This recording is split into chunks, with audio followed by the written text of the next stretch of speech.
최근 경남교육청이 교육감 명의로 한 고등학생의 학부모를 허위사실 유포의 명예훼손 혐의로 경찰에 고발했습니다. 교권 침해가 그 이유였는데요. 지난해 개정된 교원지휘법에 따른 첫 사례로 교권 침해에 대한 강력한 메시지를 담고 있습니다. 전창현 경남도 교육청 교육활동보호 담당관 모시고 자세히 짚어보겠습니다. 담당관님 어서 오십시오. 네, 안녕하십니까. 경남 교육감 명의로 학부모를 경찰에 고발한 첫 사례입니다. 이게 어떤 사건이었고 어쩌다가 고발까지 이어지게 된 건가요? 예, 학부모 A씨는 지난 3월부터 6월까지 양산의 한 고등학교 교장에 대해 사실과 다른 내용이 담긴 영상을 자신이 운영하는 유튜브에 수차례 게시한 적이 있습니다. 이에 대해 교장이 명예훼손 등의 내용으로 지역교권보호위원회에 개최를 요구했고 이 일을 교권 침해로 인정하고 서면사과 조치를 내린 적이 있습니다.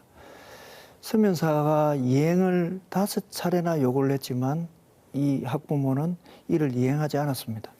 서면사과 미이행에 대해 경남교육청은 이번 주 안으로 허위사실 적시에 의한 명예훼손 혐의로 고발장을 관할 경찰서에 제출할 예정입니다.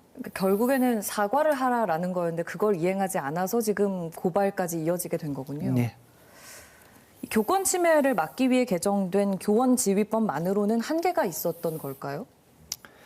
법 개정 이후에 학교에서 개최되던 교권보호위원회가 교육지원청으로 이제 이관되면서 지역교권보호위원회로 명칭으로 개최됩니다. 이렇게 되면서 학부모 등의 이제 신고에 대한 학교의 부담감은 좀 많이 줄어들었습니다.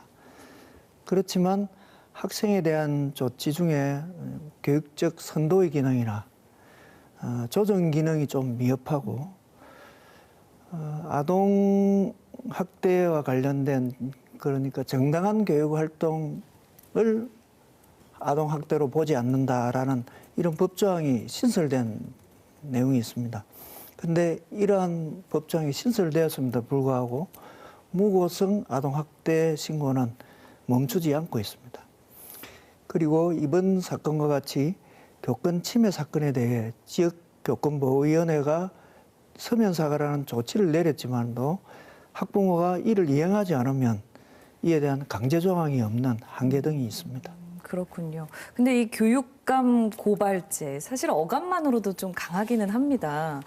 교육감 고발제는 구체적으로 어떤 상황에서 작동하게 되는 건가요?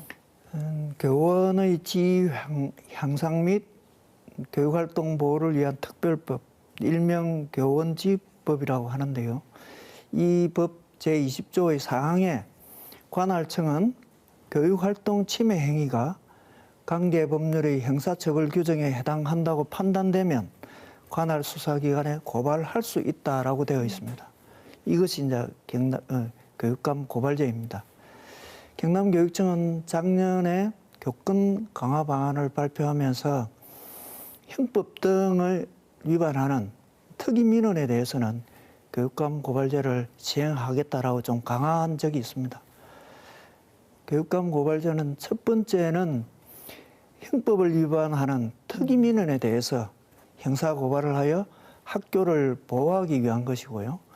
작년 서희초 같은 사건의 경우가 그런 경우라고 볼 수 있습니다. 그런 경우는 즉시 고발이 가능한 조치이지요. 예.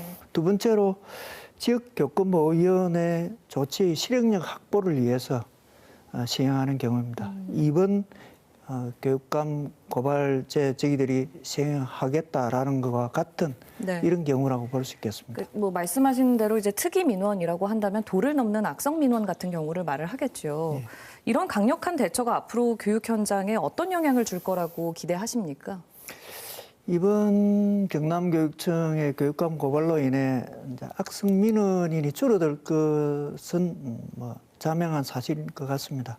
그렇지만 경남교육을 운영하는 입장에서 법은 약자를 보호하기 위한 최소한의 장치로 작용해야 된다고 생각합니다.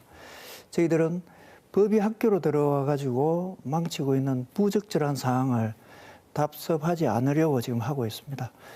학교 정문 앞에 학폭전담 변호사 사무실, 교권 전담 변호사 사무실이 쭉 있는 이런 상황을 상상해 보시면 알 수 있으리라 생각됩니다.